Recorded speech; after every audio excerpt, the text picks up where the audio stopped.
Assalamualaikum warahmatullahi wabarakatuh. Selamat pagi anak-anakku semuanya. Pada kesempatan hari ini kita akan belajar geografi dengan tema flora dan fauna di Indonesia dan dunia. Pada sebelumnya kita sudah menyelesaikan bab 1, yaitu Indonesia sebagai poros maritim dunia. Sampai selesai kita sudah sampai melaksanakan ulangan harian dan sudah saya nilai semuanya. Nanti bisa dilihat di EduFikri. Sebelum kita lanjutkan ke materi, kita awali pembelajaran pagi hari ini dengan bacaan basmalah bersama-sama. Bismillahirrahmanirrahim. Pada bab ini akan ada 5 subtema yang harus kalian kuasai. Namun pada pertemuan hari ini kita akan menyelesaikan 2 subtema. Yang pertama adalah karakteristik bioma di dunia. Yang kedua adalah faktor-faktor yang mempengaruhi sebaran flora dan fauna. Baik, mari kita lanjutkan. Karakteristik bioma di dunia. Bioma itu apa? Nah, kita bisa melihat di sana, bioma adalah ekosistem besar pada suatu wilayah yang terdiri atas flora atau tanaman ya, dan fauna hewannya.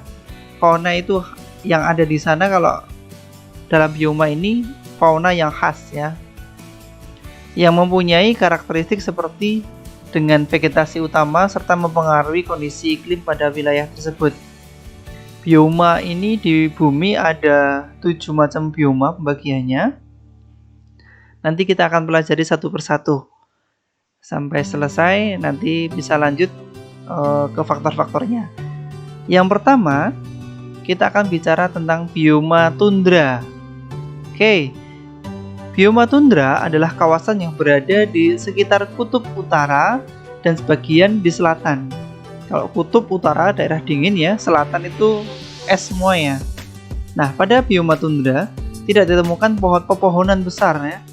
Namun hanya tumbuhan kecil sejenis rumput-rumputan, lumut, semak belukar. Nah, di sana hanya ada itu, dan faunanya pun juga sedikit ya. Di antaranya ada beruang, rusa kutub.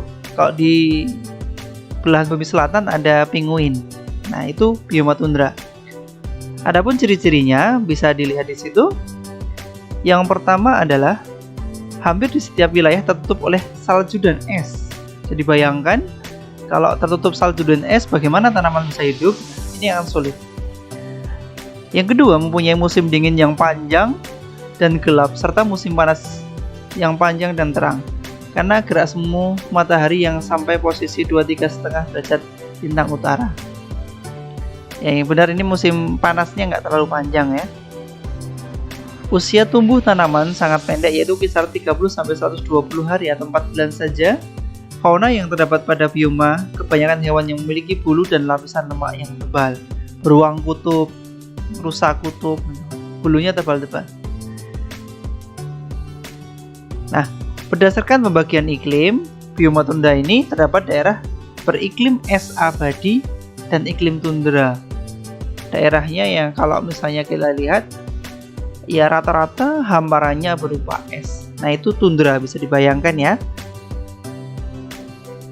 Yang kedua adalah bioma taiga. Taiga adalah suatu hutan yang di dalamnya hanya terdiri dari satu spesies pohon. Misalnya pinus, konifer, dan sejenisnya.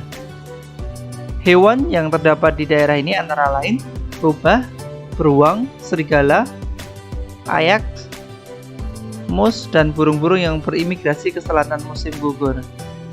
Bisa dilihat di dalam gambar di sini bahwa taiga ini rata-rata hamparannya berupa tanaman pinus atau konifer, itu berdaun jarum.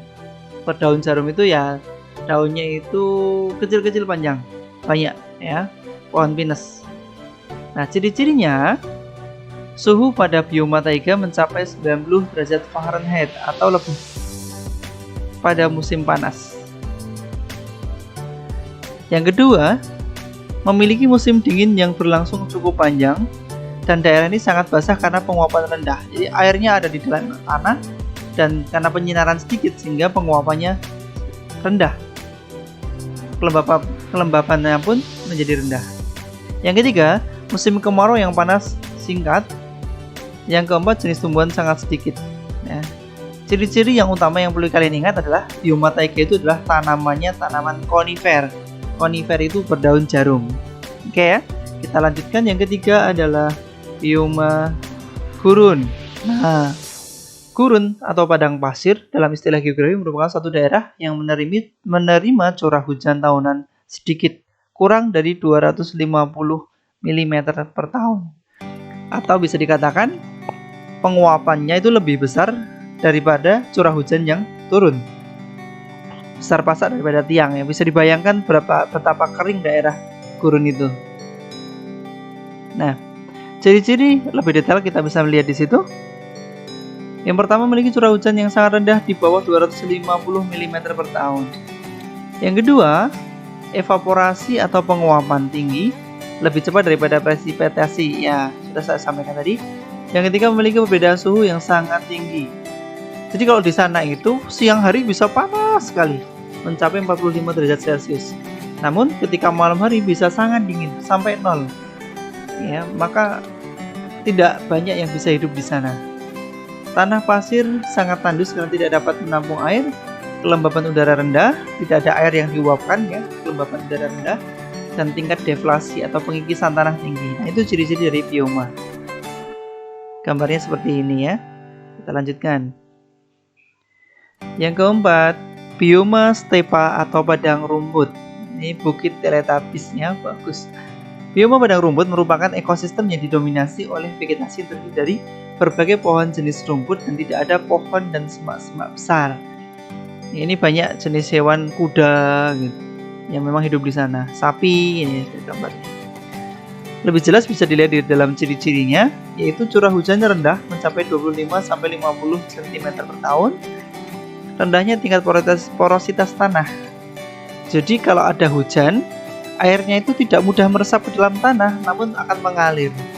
Terkadang kalau kita bisa melihat hutan stepa ini kalau hujan deras terjadi banjir ya, karena tidak mampu menyerap air. Beberapa jenis rumput memiliki ketinggian sampai 3,5 meter. Tinggi ya, rumputnya bisa lebih tinggi dari kita. Bioma padang rumput dihuni oleh beberapa herbivora dan karnivora, antara lain bison, zebra, kanguru, dan lain-lain. Nah, ini ciri-ciri lebih rinci tadi ya dari bioma stepa atau padang rumput. Lanjut, yang kelima adalah bioma hutan gugur. Bioma hutan gugur merupakan bioma yang vegetasinya didominasi oleh tumbuhan peluruh atau tumbuhan yang gugur. Apa sih tumbuhan yang gugur? Ya, ketika pada musim tertentu dia akan menggugurkan daunnya dan habis. Ya, tinggal batang sama ranting. Namun ketika musim berubah, dia akan tumbuh kembali. Nah, kalau di negara kita tropis, bisa kita lihat tanamannya adalah sejenis tanaman jati atau mahoni ya, yang juga menggugurkan daunnya. Ciri-ciri bioma hutan gugur yaitu yang pertama, curah hujannya 750 sampai 1000 mm per tahun, suhunya 50 derajat Celcius kurang lebih ya. Vegetasinya adalah daun yang lebar, tajuk, dan rapat. Kekhasan dari bioma hutan gugur ini adalah jenis vegetasi yang menggugurkan daun. Yang kedua adalah wilayah ini memiliki 4 musim.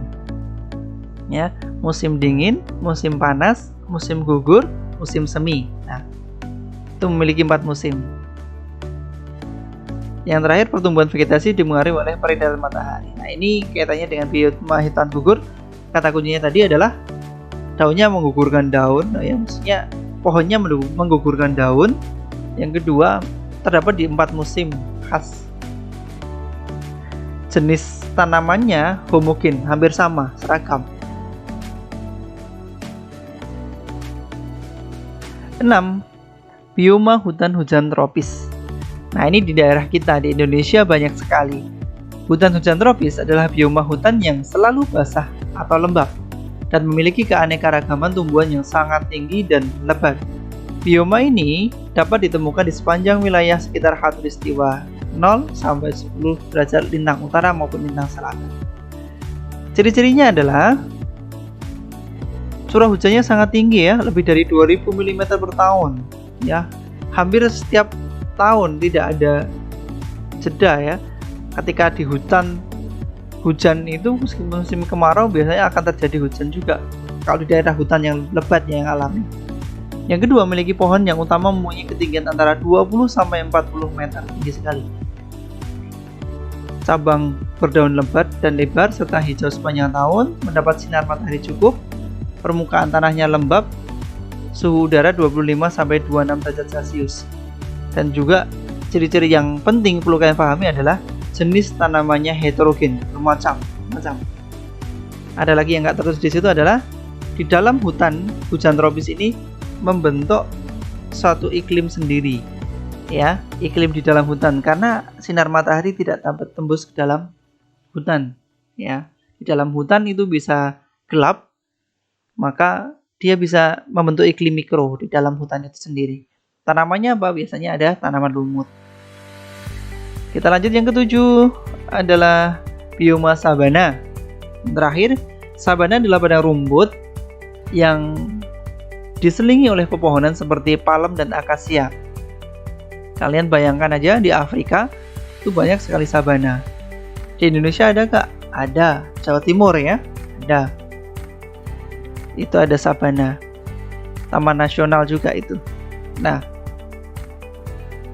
ciri-ciri bioma sabana diantaranya sebagai berikut. Yang pertama, terdapat di daerah khatulistiwa iklim tropis, memiliki suhu panas sepanjang tahun, memiliki curah hujan yang sedang tidak teratur antara 100 sampai 150 mm per tahun. Porositas air meresap ke tanah dan drainase cukup baik. Ya, di sini jenis hewanya bermacam-macam, ada singa, ada harimau, ada antelope seperti yang di gambar ini ya. Nah, ini bioma sabana. Oke, subbab yang pertama kita selesai. Kita masuk ke subbab yang kedua, yaitu faktor yang mempengaruhi sebaran flora dan fauna. Kenapa sih flora fauna bisa tersebar? Nah, kita bagi. Yang pertama, faktor sebarannya kita lihat. Faktor penyebabnya kenapa tersebar. Yang pertama, karena iklim. Iklim ini mempengaruhi sebaran flora fauna meliputi cahaya matahari, suhu, curah hujan, angin, dan kelembaban. Jenis tanaman, jenis hewan hidup berdasarkan adaptasi iklim. Maka kalian tidak akan menemukan yang namanya beruang kutub di padang pasir, nggak ada. Ataupun sebaliknya, ya, mencari onta di daerah kutub. Nah, ini iklim berpengaruh sekali. Maka tersebar sesuai dengan kodratnya. Yang kedua, faktor fisiografi. Fisiografi itu adalah kondisi alam. Ada pegunungan, ada lautan, gitu. Ada lereng yang terjal. Ini bisa menjadi faktor penyebab sebaran flora dan fauna. Misal, hewan A bisa bergerak ke daerah B, tapi ada jenis hewan B tidak bisa karena tidak bisa berenang. Nah, itu kan faktor fisiografi. Yang ketiga adalah tanah atau edafik. Jenis tanah yang berbeda akan mempengaruhi jenis tumbuhan yang hidup pada permukaan lahan. Misalnya, tanah vulkanik berbeda juga dengan tanah kapur gitu, ataupun yang lainnya. Yang terakhir adalah faktor makhluk hidup, yaitu adaptasi kuat menghambat tumbuhan lain yang memiliki daya adaptasi yang lemah. Jadi karakteristik makhluk hidup itu mempunyai adaptasi yang berbeda. Ya, karakteristik masing-masing itu yang mempengaruhi persebarannya. Ya. Oke. Ataupun juga manusia bisa menjadi faktor penyebab. Selanjutnya, kita bicara media penyebaran tumbuhan. Nah, tumbuhan itu bisa tersebar karena apa? Bisa kita lihat, yang pertama angin, kayak serbuk sari terbang, gitu kan? Air terbawa oleh air sungai. Es mencair juga bisa memberikan sumbangsih dalam proses penyebaran tumbuhan. Yang keempat ada hewan, yaitu dengan cara menempel pada bulu atau tubuh hewan yang bergerak gitu ya. Terus yang terakhir manusia. Manusia itu sumber persebaran juga, karena dia akan membawa ke daerah mana dan mengembangkan di sana. Kita lihat faktor sebaran fauna itu ada dua macam. Yang pertama karena abiotik ya. Yang pertama abiotik itu cuaca, suhu, kelembapan itu abiotik, sedangkan biotik itu makhluk hidup ya, di antaranya adalah manusia. Ini faktor sebaran fauna. Yang terakhir, penyebab penyebaran fauna yaitu tekanan populasi. Jadi, kenapa tersebar? Di sini sudah penuh, dia akan bergerak keluar area karena tekanan populasi. Nah, sarana yang digunakan sebagai media dalam persebaran fauna diantaranya adalah, ada udara, ada air, ada lahan itu ya, bergerak di darat, dan yang terakhir pengangkutan manusia. Baik, dua subbab itu kita sudah selesaikan. Materi yang pertama tadi adalah tentang bioma, yang kedua faktor kenapa flora dan fauna itu tersebar di bumi ini. Nah, itulah materi yang Pak Hanif sampaikan. Semoga bermanfaat untuk kalian semuanya, dan jangan lupa senantiasa belajar. Semoga ilmu yang disampaikan bisa sampai ke kalian dan difahami, diresapi, dan nanti ketika kembali ke sini kita bisa melanjutkan materi-materi yang lain. Itu materi dari Pak Hanif, ada kurangnya mohon maaf. Kami akhiri. Wassalamualaikum warahmatullahi wabarakatuh.